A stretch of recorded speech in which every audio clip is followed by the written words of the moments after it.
Peace and abundance of light. It is Twilight. I'm here with the second installment talking about narcissism. I'm going to jump right into it. Narcissism has taken on such a big role in our society. So what we're learning in our society is polarity. We're coming into the age of Aquarius. If you're not familiar with what that is, the age of Aquarius is the age of knowing.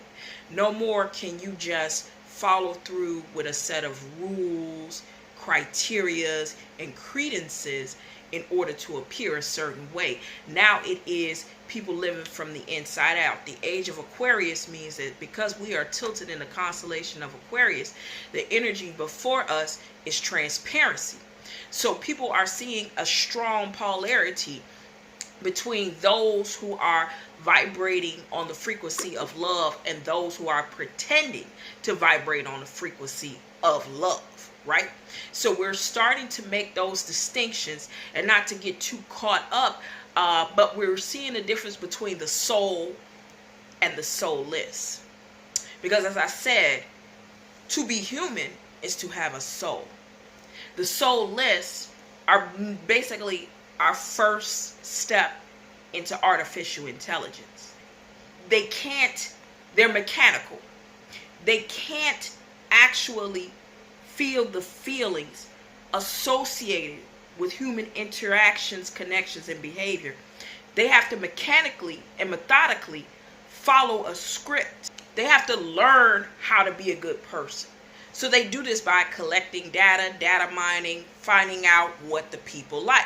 I'll hear things out in the metaphysical community about soulless beings controlling the world, right? And then we'll hear things in the metaphysical community about them tapping into our phones and our cameras and things like that. Well, what the hell you think they're doing? They're data mining. They're figuring out how to copy the human experience so that they may camouflage in our society more directly, okay? So we have probably come across a plethora. I'm not even going to say probably. Hell, I know. We have come across a plethora of people in the entertainment industry, people who are people of nobility, high stature, status, people that we look up to and revere and try to pattern our lives off of. These people are empty on the inside. And they're doing nothing more than copying the human experience. So then when you find out some shit about them 20 years later and you're like, oh, that was my idol.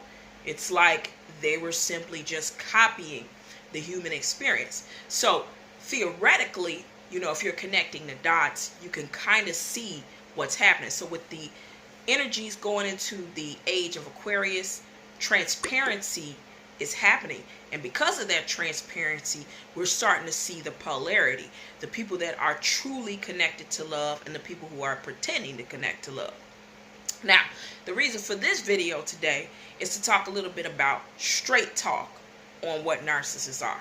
Now, if you're from the hood or you're from an area where it wasn't, financially busting, you're familiar with your old street pimp, okay?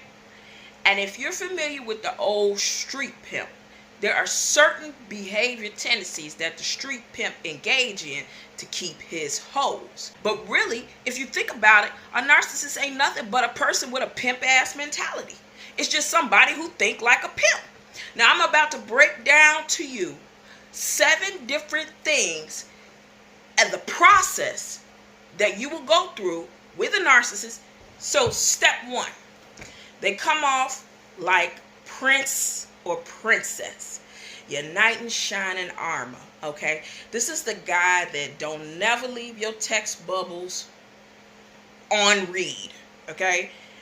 Always totally responsive, totally into you in the beginning, all about finding out about you, trying to let you know that they are thoughtful, caring, and kind, and they mean you well, and they're into you.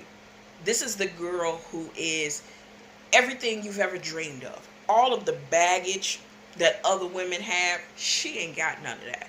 She's taking care of her business. She's living a good life. She's paying all her bills. She's not asking for much. She's not a lot of drama. She's so much fun. She's somebody that you could confide in and you don't have to be anybody but yourself. She is perfect. This is the one, this is who you are looking at right now. You are staring in the face of someone who is just the perfect prototype lover. Pause. Now, why is somebody treating you nice in the beginning during the honeymoon stages a problem? It's not. It isn't till later on down the line that you have something to compare it to, that you actually know that you were being manipulated. What happens with a narcissist is they're thinking different. It happens with somebody with a pimp ass mentality. They're thinking differently than you. The reason they're showing you all of these different things is so you can let your defenses down. Now, you may come into the relationship saying, I just want someone I can share and connect with. They're coming into the relationship thinking, I need to start to break this person down bit by bit. They know deeply on the inside they are dealing with some level of shame, somewhere they don't measure up, add up, something that they did that they totally don't think is someone could ever accept. They're deeply, deeply wounded. They're not going to deal with it. They know if people really knew who they were, they would never get a fucking thing out of life. No one would deal with them. So they are mirroring, manufacturing, mechanically copying the human experience. They know you want flowers. They know you want candy. They know you want calls. But they also know that you're slightly needy, that you're slightly clingy. You got low self-esteem. Okay? You wish you was a little bit taller. You wish you was a baller. You know, they're exploiting your insecurities. They're not finding out your insecurities and the things that you got going on that hurts you deeply for the purpose of helping you to heal and grow. They're finding this out because they are data mining your ass and they're collecting information to use against you later. I want to see if they're going to be good narcissistic supply. So that means you're going to supply their needs. You're going to be a resource for them. They're going to be able to energy vampire offer you. So that is their purpose for their step one. Has nothing to do with connecting and getting to know you and establishing a fulfilling and harmonious relationship. It has something to do with you letting your guard down and them being extremely conscientious of the fact that they are definitely not the people that they pretend to be. Number two is, as I mentioned a little bit earlier, data collection. If you're thinking to yourself, this could be the one, it's probably, chances are, they're probably not the one. Because that type of thought means that you are in a euphoric haze. And because we understand that we are working in a society where you are dealing with people who have connection to their soul and people who have lost their soul because either they went against their righteousness or they had some traumatic event, they are not operating with the same wiring and consciousness. So they're collecting this data from you. Your guard is coming down and you're starting to expose different things about yourself. Things about yourself that you probably never told anybody. Things about yourself that makes you look insecure and bad. All right. So after step two, they pretty much know that they can manipulate you. This is clear in their mind. They can manipulate you. You've went through phase one, which is you've accepted the love bombing that they've been doing and all the attention and all the adoration. And then you went through step two. You opened yourself up to be data collected on. So once you open yourself up to these creatures, they know they got you, okay? They know you can be manipulated. You're probably going to be good supply. So they got to start their breaking process. Because their whole purpose, like people think because a pimp pimps out a woman or a man for sexuality, that the act of pimping is actually the problem.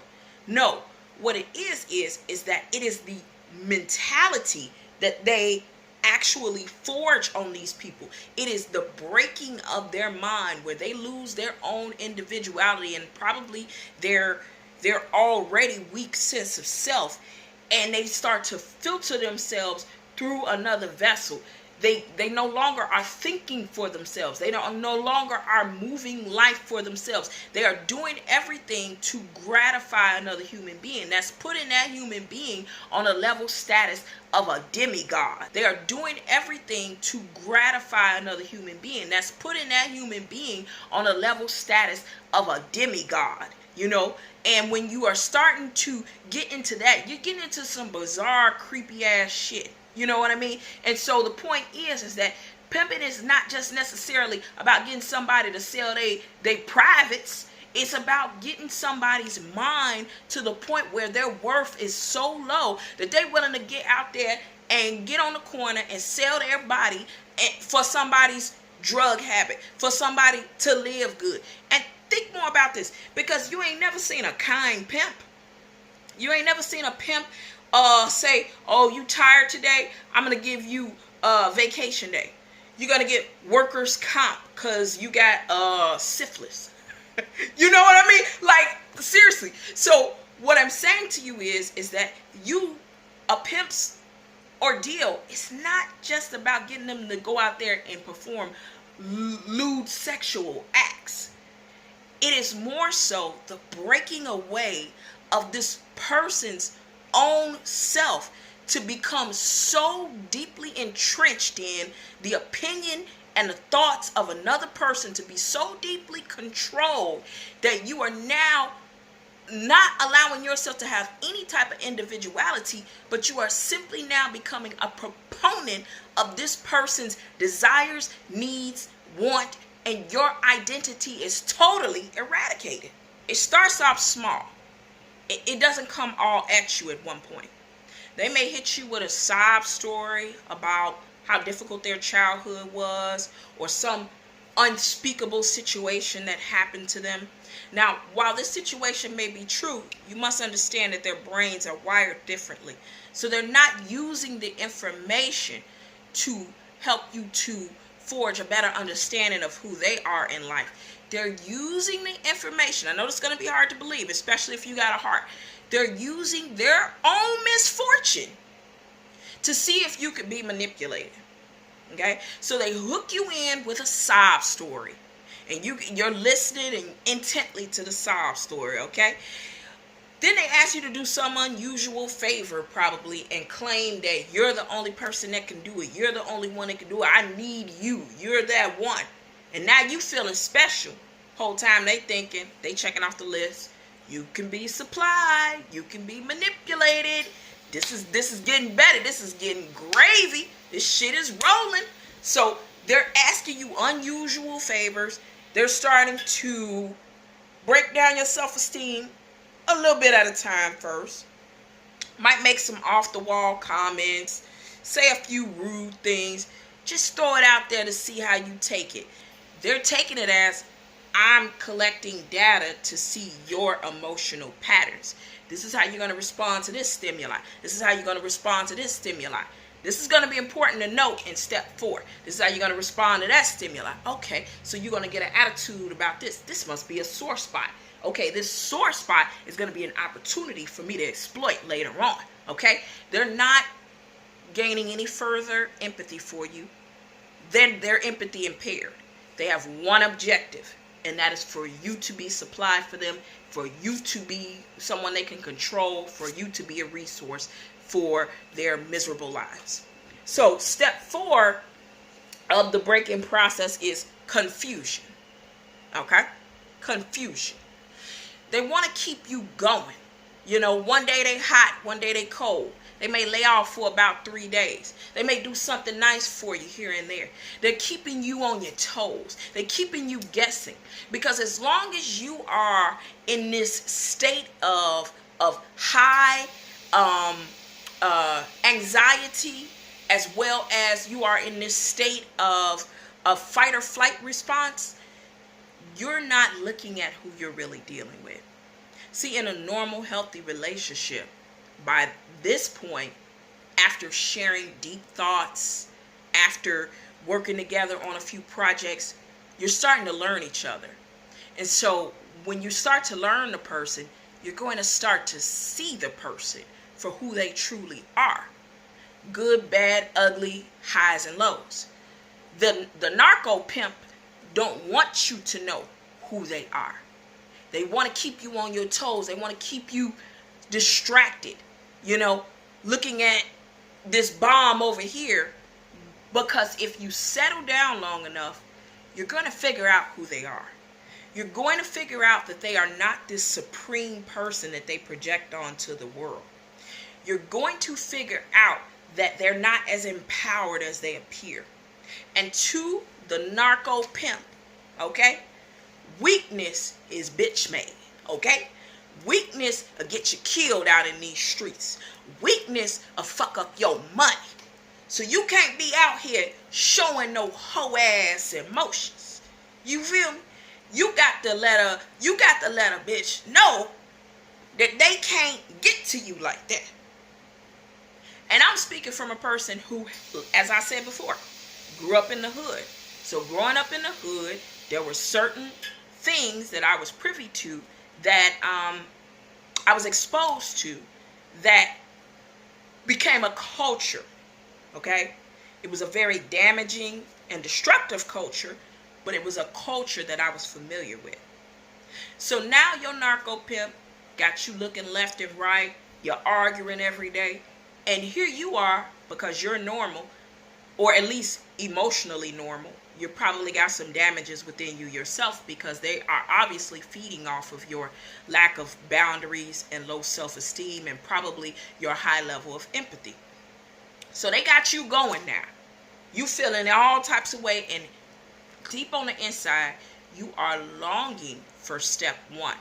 When they were love bombing you, when they were answering your calls right away, when they were making you feel so special and so good.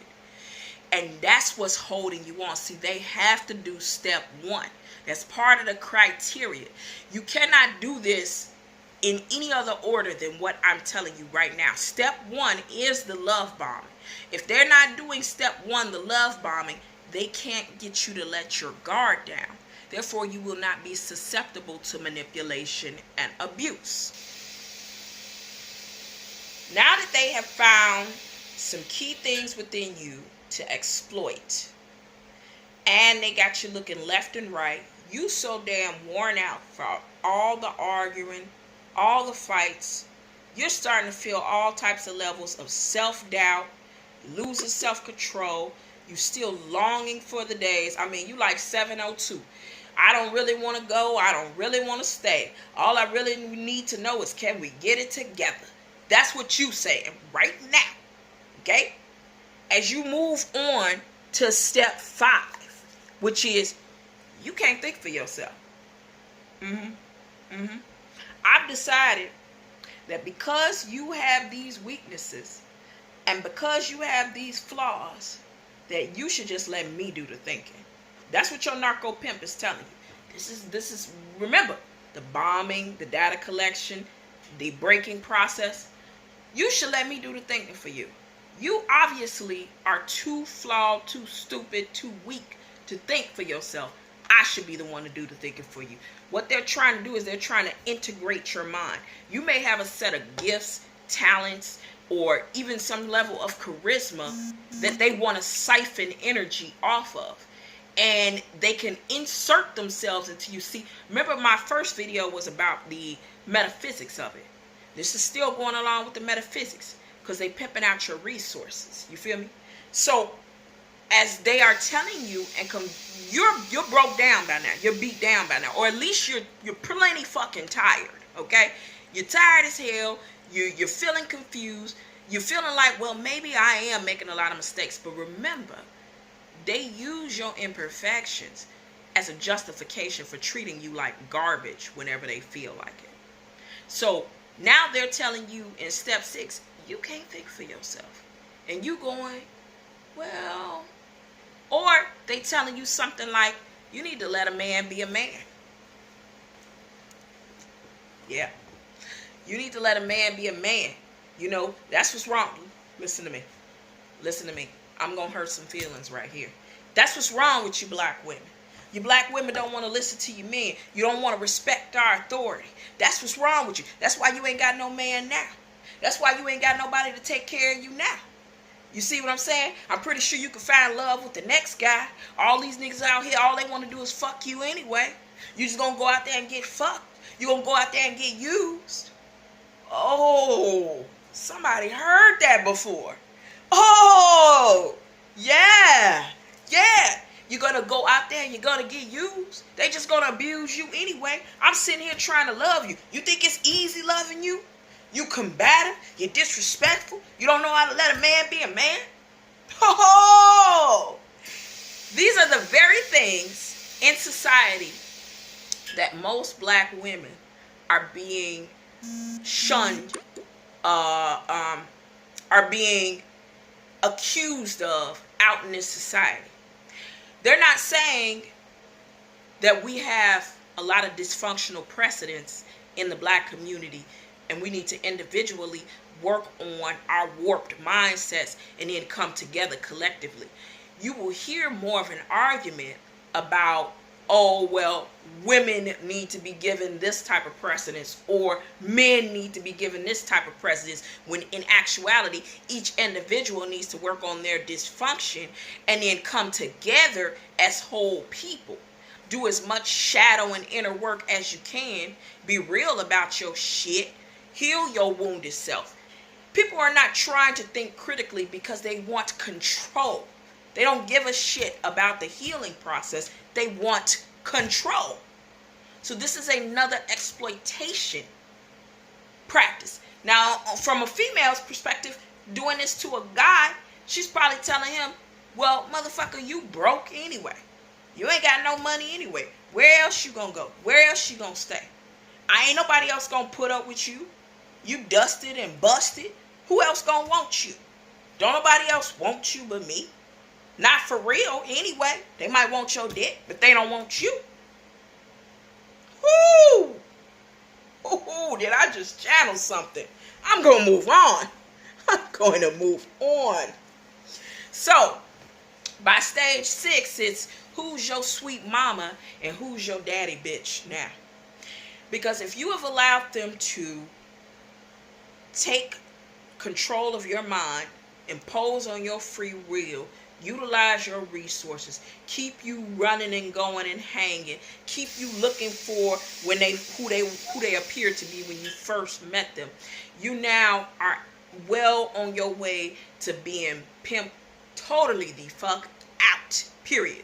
You remember that lady, if you guys saw the show Luke Cage, and the one that played the senator lady's mom, Mariah, or whatever the case may be. They call her Mama May or Mama Bell or something like that. This lady was vicious. She did nothing but keep people around her in the neighborhood, her flying monkeys, basically, who would do nothing more than her bidding. They lived their lives to do her bidding. Okay, she was vicious. She was narcissistic. She was abusive. She was sexually grotesque. She had control of all these disenfranchised people. And when I say disenfranchised, I mean black and poor. And she pretty much run like a brothel, a gambling house, a music scene. Not really sure all of the things that she did, but she was brutal. Okay?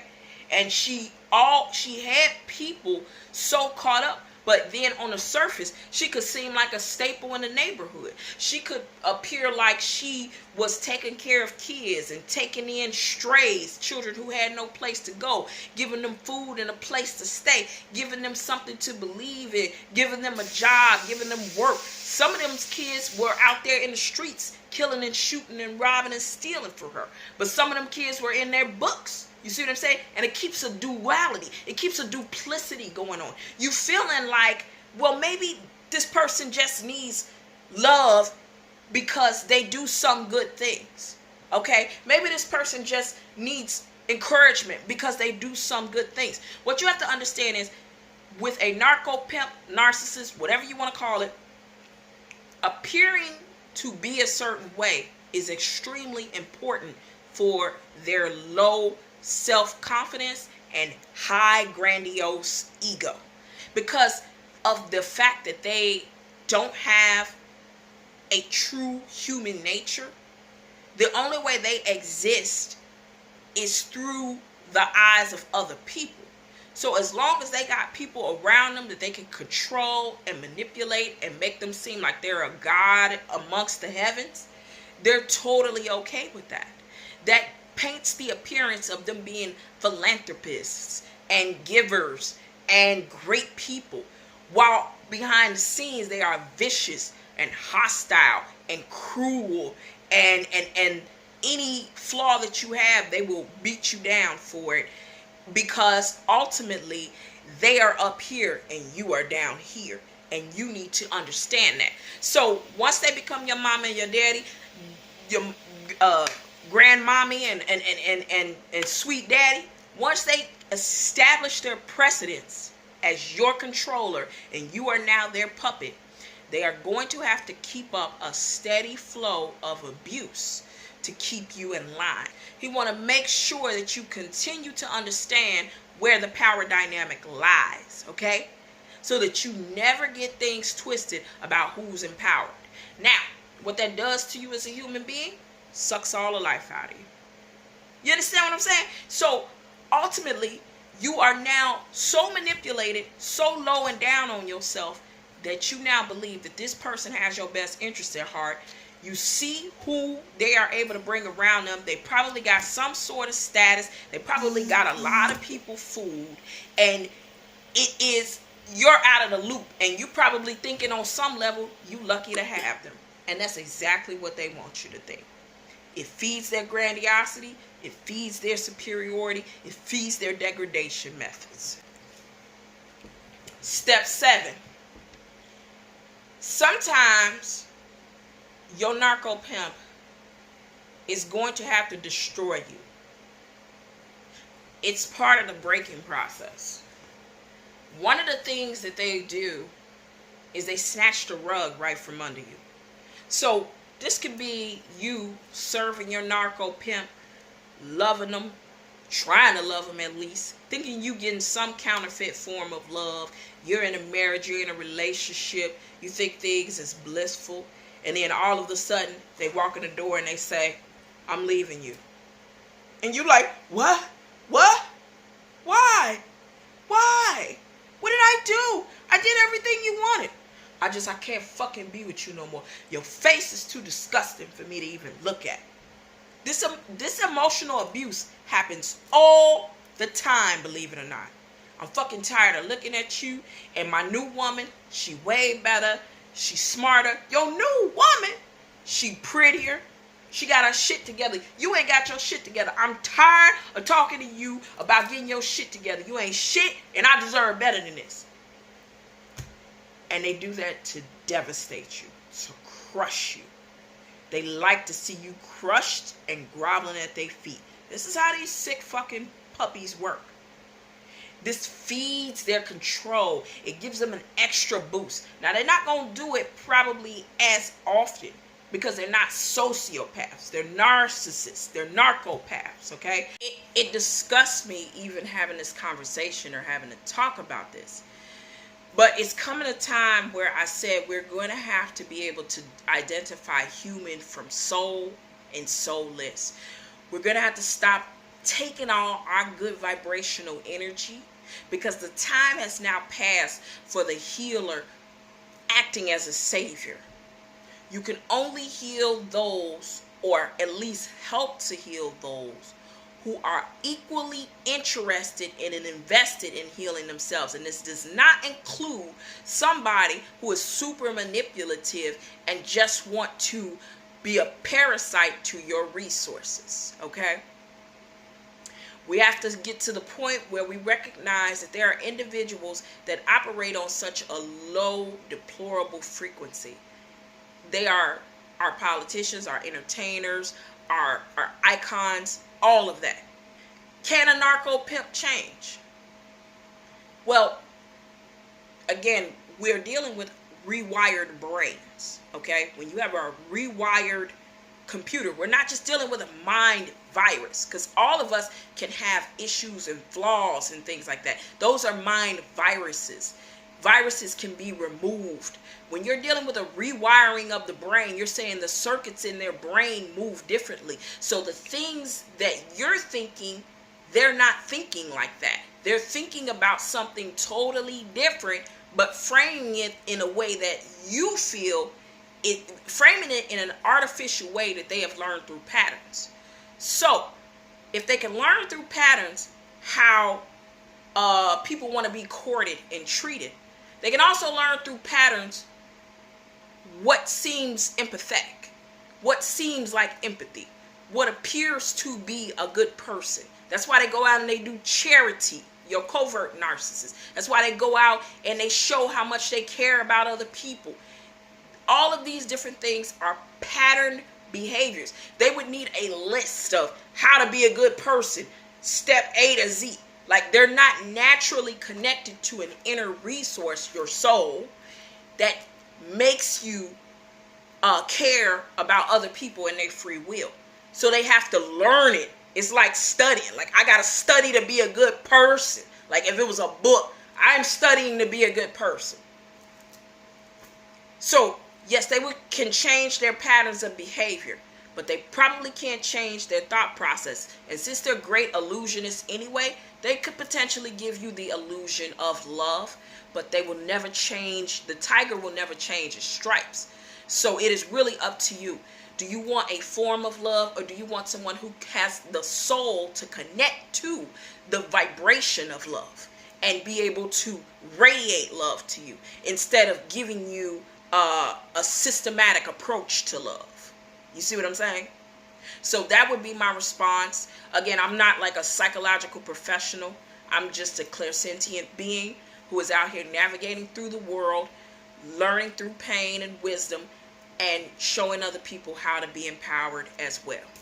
Peace and healing.